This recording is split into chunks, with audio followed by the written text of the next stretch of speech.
Hello, this is Tia, and welcome to another video. Today we're doing another chapter in Hermitcraft Genesis. You can see from the title and thumbnail what we're going into. We're going into Skizz, and of course, things are about to get a little roller coastery.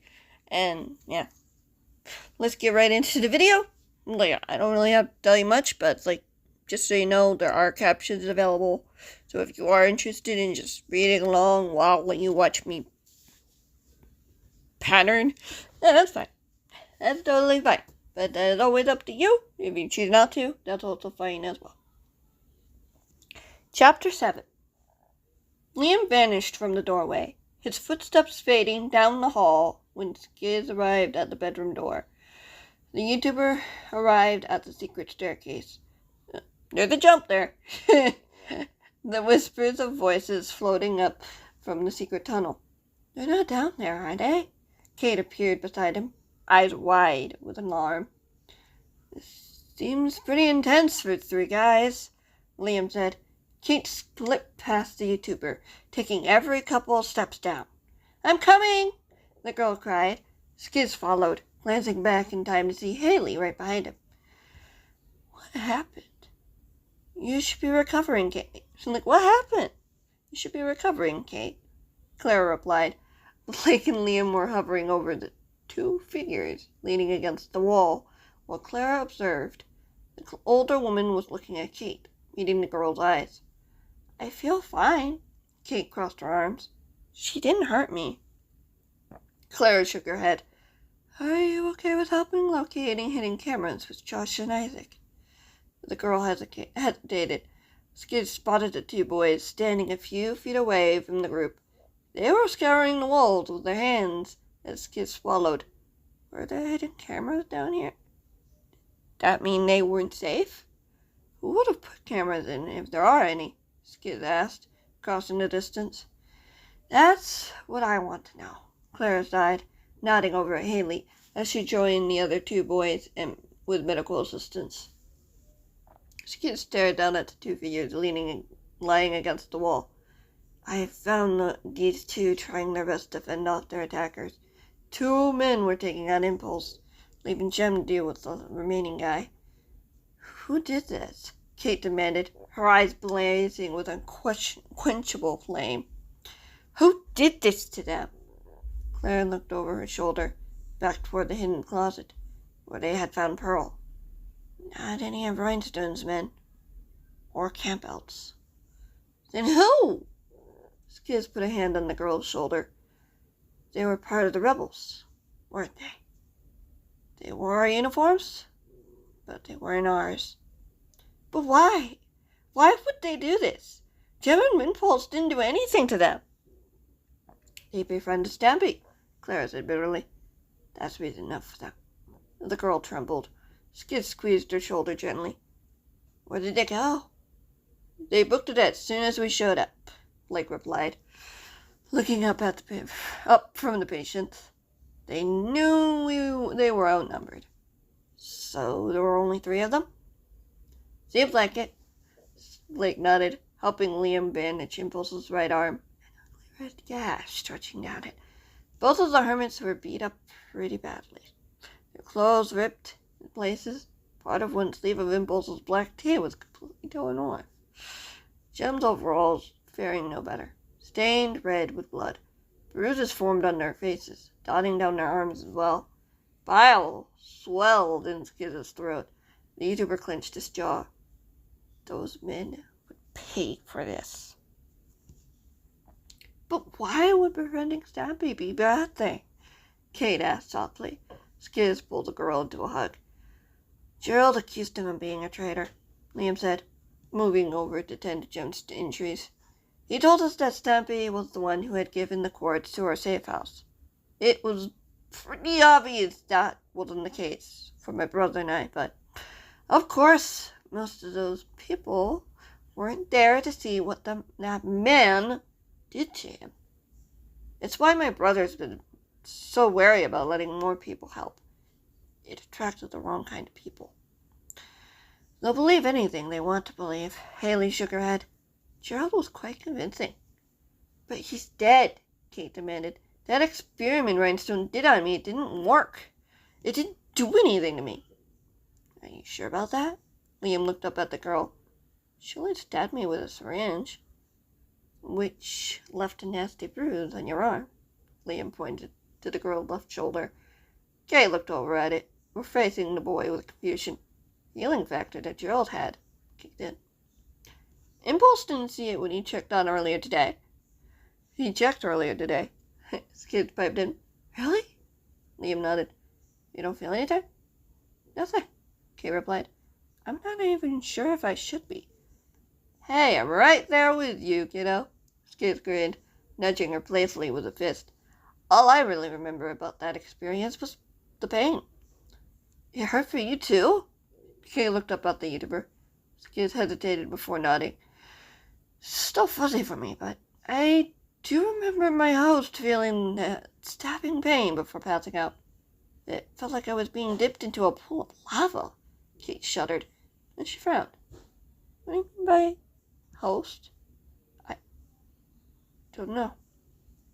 Dr. Rhinestone injected a human with the blood sample she had from you, Clara replied, just like she did with Kate. Skizz tensed. But how? Regenerative? Healing factor. Liam rose to his feet. That's just a theory, though. I want to do some testing on it before I can give a definitive answer. Testing? Kate shrunk back a step. I just need a blood sample, Liam said. Just like I did with beat-ups, Scar and Impulse. Remember? When you were working on an antidote for Mom. Kate nodded before she paled. I'm not sick, am I? I don't think so. But it wouldn't hurt to keep an eye on you, Liam replied with a weak smile. I understand if you don't want to. No, it's not that. Kate stood straight, brushing Skizz's hand off her shoulder. I'll do it, I'll do it right with you, Skizz offered. It might help determine what he needs to know. Kate smiled. Thanks. First, we need to get these two upstairs, Haley stated matter-of-factly. The last thing we need is for anyone to catch us. At least it's safe at the base. Security is active, Liam nodded. Good, Clara sighed. Last thing we need is for those men to come back. They still might, Blake warned, lifting Impulse's limp body off the floor. Skizz stepped over, grabbing Jem. We'll stay here to check for cameras, Josh hollered. Don't be long, Clara called back before smiling at the group. Skizz smiled in return, following his friends up the stairs. Those men wouldn't have a chance to get to his friends. He'd make sure of that. Good timing. Chapter 8. If we go on like this, we might be able to go a little longer. We'll see. Then again, chapters are even numbers. So is that a good idea? It just depends on how much time we have. It won't hurt, will it? Kate asked. Skizz was sitting on the couch beside her as Liam knelt to the other sky at the girl's other side, a syringe in one hand, a towel soaked with regen in another. Not for long, I promise. Liam met her gaze. That's why I have the towel, see? Kate nodded reluctantly as Skizz smiled. You'll be fine. I'll be right here with you. The girl smirked. You sound like my dad. It's not a bad thing, Skizz chuckled, nudging her playfully. Maybe that it'll be fine. The best case scenario is that you just have the healing factor. That wouldn't be bad, Kate admitted, lowering her gaze to her arm. But super strength would be cool. Skizz's smile widened as Liam pricked the girl's arm with the syringe, quickly taking as much as he needed before dabbing the injury with a towel. Skizz looked at her arm. It was almost as if she hadn't been cut at all. That wasn't so bad, was it? Liam said, squirting the blood into a vial before corking the bottle and storing it into a shulker box. That is a wordy sentence. No, the girl admitted. It didn't even hurt. Liam nodded, moving over to Skizz quickly and carefully, taking a sample from him before storing the sample into the shulker box. I should get to work on that. This time. What about Green? Kate asked. I thought you wanted to keep him close. Caleb said he'd keep an eye on him while I do this, Liam replied, patting the top of the shulker box. Kate nodded, rising to her feet. Can I help? Liam shrugged. I think I'll be okay. Besides, I'm pretty sure you have combat training with Clara today. Kate's shoulders slumped. You'll be okay by yourself? Your friends will stab me too. I won't be alone. Or far at all, Liam said, pointing toward the kitchen. I've got everything I need. Space, tools, gadgets, you name it. And food, Skizz smirked. Liam chuckled. How long will it take? Kate fidgeted. Probably at least a day if we're lucky. Liam replied. I've done this many times before. You sure I can't help? Asked Clara. I'll be fine. I'd be fine if you did, Liam replied. The girl smiled, skipping off towards the bedrooms to find the older woman. Liam shook his head. You don't see a lot of kids these days interested in this kind of science.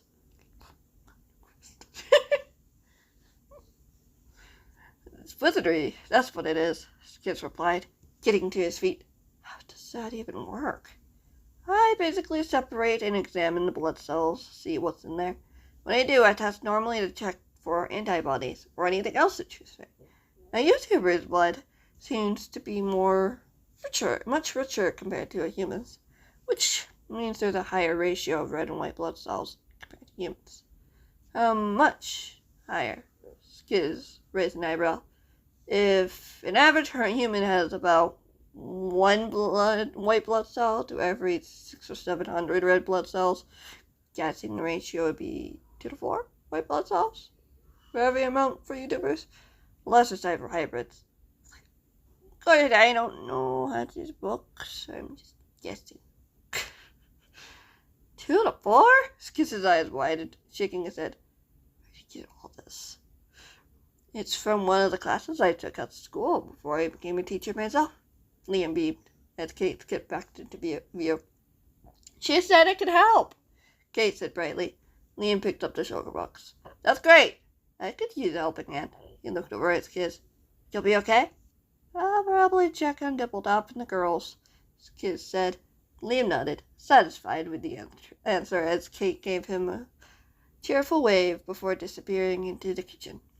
The YouTuber watched them go, standing alone in the meeting area before heading toward the bedrooms. The door to the sleepover room was open. Skizz could hear the voices coming from the room as he appeared in the doorway. He could see Green sitting beside Pearl's bed, talking to her softly.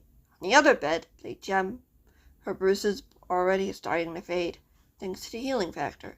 Eliza was sitting in her bed. Yeah. There we are, giggling at something Caleb was saying. Beside the boy was Scar, who was smiling as well. Hey, Skizz, Green called, giving the YouTuber a wave when he spotted him. How'd it go? It went well. Kid's gone to help Liam do some testing. Skizz shrugged, stepping into the room. You think they'll find anything? Green asked. Skizz crossed the room, giving Scar, Eliza, and Caleb a friendly wave. What's there to find? Skizz looked between the two hermits. I don't know, Green admitted, but there has to be some reason to explain what's going on. Why you're here, I mean. Apart from my host being injected with my blood? Skizz asked. How did she even get her hands on that? Racer, Pearl replied. He must have took some of your blood when he was testing you in beat-ups. That makes sense, but wouldn't he have been infected? Maybe he wanted a control sample. Pearl shrugged. I'm no scientist, so I don't know how the gimmicks of how that works. Skizz smiled. Maybe you're right. He looked over at where Gem and Impulse were resting. He closed his eyes and looked away.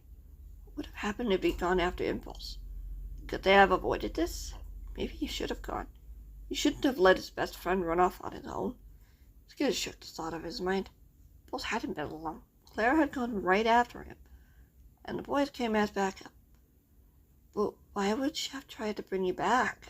Pearl asked. breaking through the YouTuber's thoughts. I know she said she wanted to make Impulse watch you as you were tortured in front of her. Tortured in front of him. And then resurrected to do it again. It can't be all of it, can it? I don't know. Green shook his head. Maybe she wanted to see if it was possible. And I guess it worked. But at what cost? Skizz frowned. So it would have to be lost in order for me to come back. Lost? Pearl raised an eyebrow. What happened to the guy before me? My host? Skizz insisted. Did he have a family? Friends? What were his hopes? Dreams? What did he have to lose? You chose to take part. Green tilted his head thoughtfully. Skizz hesitated before he shook his head. No, he didn't choose. Typical, Pearl sighed, leaning back against her pillow.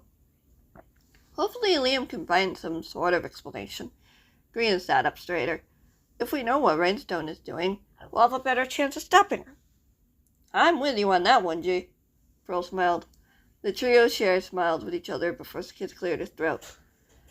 Feeling a little better after what happened? Yeah, much better, Pearl nodded. I don't have a giant headache anymore, but still under orders from Haley to stay in bed for the rest of the day. I should be back to normal in the morning. That's good, Skizz replied, glancing over at Green. How about you, G-Sharp? Anything new? As far as I know, Green shook his head. B-Dubs hasn't woken up yet. Gem and Impulse are recovering. Liam thinks they'll be okay to walk around by tomorrow afternoon.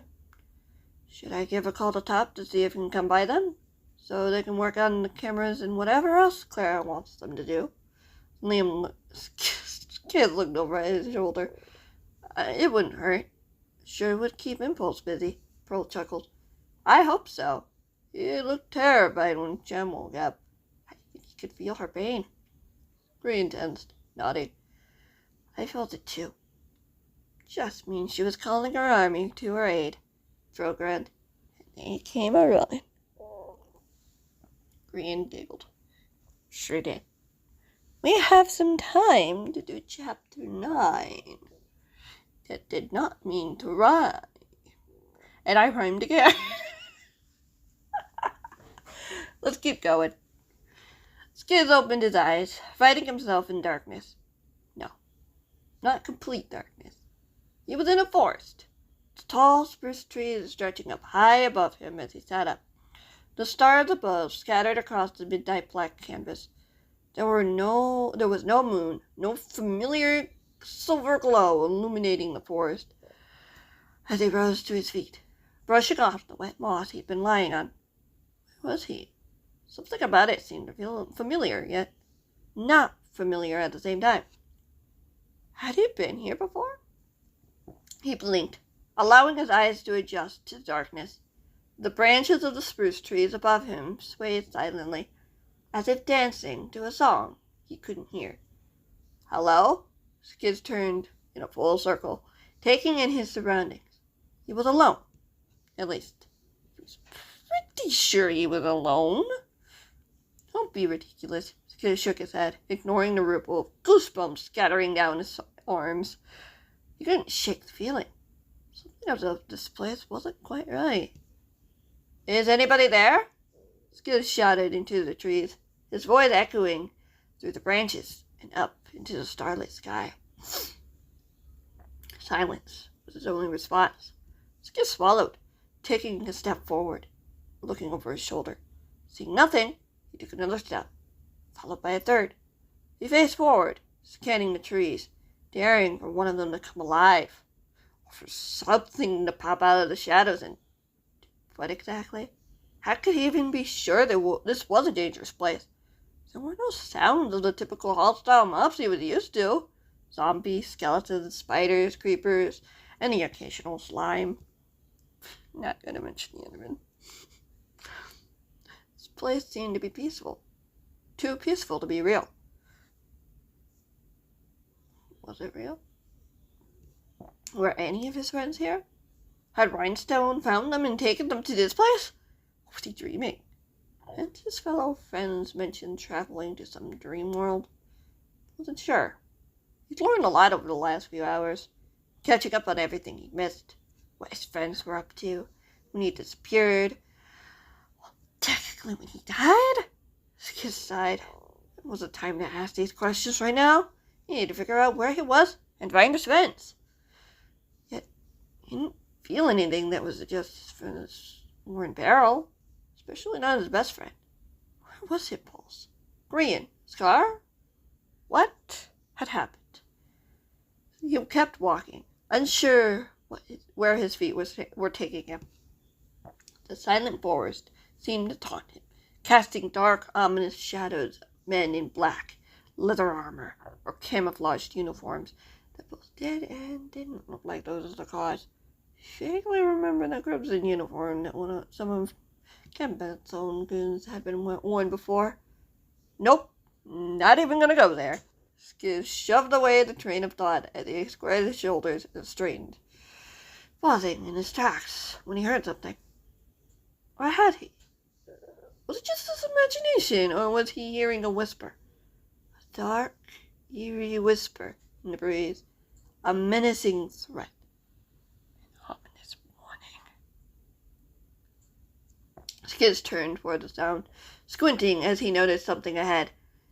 It was a small clearing of dark, damp podzol, with blades of grass poking up from the earth every so often. He took a step closer. Sure enough, whispering grew louder, clearer. You chose your fate when you allied with traitors. An unfamiliar voice taunted. Skizz tensed as he peeked into the clearing. He could see a figure standing in the heart of the valley, staring up into the sky. Skizz blinked. In the sky, he could see a rectangular image, like a painting, but it was floating and moving. A man filled the screen, his dark eyes glaring down the figure below him.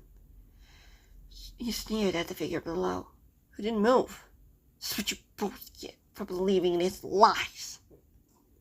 Pain erupted within the YouTuber as the man in the screen lunged. A scream fell exploding through the air. Skizz flinched, seeing the figure turn away, the screen disintegrating until only the sky remained. It did not Elias. A lump formed in Skizz's throat as a new flame stirred within him. Tippled out? Impulse snapped his head up at the sound of Skizz's voice. The YouTuber stepped into view. Skizz could see tears flickering in his friend's brown eyes.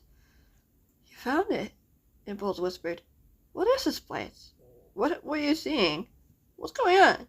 Skizz crossed the valley, standing a few feet in front of his best friend. Been here before. Impulse looked away, staring down at the damp doors. When you were trying to find me. How? Skizz snapped. This looks nothing like where I found you. It seems to change, depending on how you're feeling or what's happening. Usually it takes me and the others to a picnic area or a cliffside. Then why aren't we there? Why here? Skizz pressed, taking a step closer. Part of him wanted to strangle his friend to a tight hug, assure him that everything would be okay. I've never been here before. Maybe it's another part of the world. Impulse wrapped his arms around himself. The best I can explain is that it's some sort of pocket dimension where we can communicate with each other and help each other when we're struggling. And that thing in the sky? A memory. Impulse closed his eyes, taking a deep breath. Men wanted Jem to pay for allying with Stampy. Wanted her to pay for some silly little story but two boys came up with. It's not your fault. Skizz reached for his friend, pulling him to a side hug. Nor is it hers. Or Stampy's. No. But they still don't care. But they sure don't care. Impulse spat, wiping away escaping tears from his face. They hurt her, Skizz. They hurt her and said it was in their right to deal with traitors. Where is she now? Skizz asked, gesturing to the forest around them. I don't know. I haven't been able to leave the spot. I can't stop thinking about... Impulse stifled back a sob as Skizz pulled him to a full hug. She's safe, Skizz whispered into his friend's ear. Everything's going to be okay. No, it's not, Impulse pushed the YouTuber away. Nothing about this is okay. Those men will come back. They'll come after the other hermits. Scar, Green, beat-ups. Not if I have anything to say about it. We're the protectors. Can we even trust the cause to even do their job anymore? Impulse whirled around to face him. Trust Matthias, Clara, Haley, Liam, and the other kids. Skizz crossed his arms. I've heard you say you trusted Blake with your life. Doubled up. He saved my life multiple times. And he'd do it again regardless of who's in danger. But you're worth fighting for, Dibbledop. Every YouTuber in this universe is worth saving, regardless of who people think they are. What can you do to stop this mess? We need you, Impulse. There's too many people they could go after, and if Rose is no longer in charge, wouldn't that mean we're in much greater danger? I won't let anything happen to you. Skizz grabbed his friend by his shoulders, waiting until Impulse lifted his head. Our friends won't rest until we stop Grindstone and make sure she doesn't hurt anyone else. We need to figure out how to stop the Guardian Tech. We need to find out what her plan is with Kate, and why she's so important. But you're not going to do this alone. New tears formed in Impulse's eyes. It's too real. I know. But we can't give up now. Not when too many lives are at stake. Skizz narrowed his eyes at the hermit. I need you to listen to me. Top is coming by this afternoon, and I want you to be ready to work this out, so you can start kicking Rhinestone's butt. Impulse managed a hint of a smirk. Skizz smiled, pulling him into a second hug, holding him tight. After a long moment, the YouTubers pulled away as Impulse stepped back. I've missed you. Missed this. I missed this too. Skizz nodded. It doesn't matter what those men think. I mean that. Stampy did nothing wrong. You and I both know that. Do you? I believe Liam. Impulse smiled. I hope they're doing okay. And if there's trouble, we'll be there to help. Skizz snapped his fingers. Stampy is just as much of my friend as he is yours. I'll be there if you need me to be. I don't think Skizz has ever met Stampy. I've reread. He has not met Stampy. I always need you. Well, I'm here. Skizz grinned, nudging the hermit playfully. Think we should try to find the others? Who else would be here? Impulse looked up into the starlit sky. This place is so quiet. You don't feel anything? Impulse closed his eyes, standing still as a statue for a long moment, silence falling between the two friends. And it seemed to drag by before the hermit opened his eyes again. I don't feel anything that would require immediate attention. What requires that? Skizz followed his friend's gaze to the stars. Nightmares? They're pretty intense here, Impulse shuddered. I'm sure you know that very well. We got through it, and we'll get through it again if we have to, Skizz replied, stepping closer to his friend's side. Impulse nodded, his eyes moving away from the sky. Over to Skizz. The YouTuber saw very little trace of the fear that had filled his friend's eyes moments before. The pain he'd suffered being tormented by traitors while trying to help Jem, so she wouldn't be alone. But before either of them could say more, a scream erupted through the forest as Skizz's blood ran cold, followed by a crash, and the YouTuber snapped his eyes open, staring up at the ceiling overhead. I am going to leave that there. That's going to be the end of this episode. I hope you guys enjoyed. Stay tuned for next week when we start with chapter 10. 10 to 11. We'll see how it goes. These two chapters were relatively short, but that is okay. Sometimes they're shorter and sometimes they're longer. We just go with the flow. And if we have just a few... Of course, symmetry would be nice, but this is fine. I'm enjoying this. And I hope you are too. But I'll see you guys in the next one. Whenever that might be. And of course, if there's any hermits watching this, which is unlikely, I'm glad you tuned in, but yeah. I'm always open to chatting if anybody on the Hermitcraft thing wants to ask any questions or talk about stuff. Yeah. Anyway, goodbye.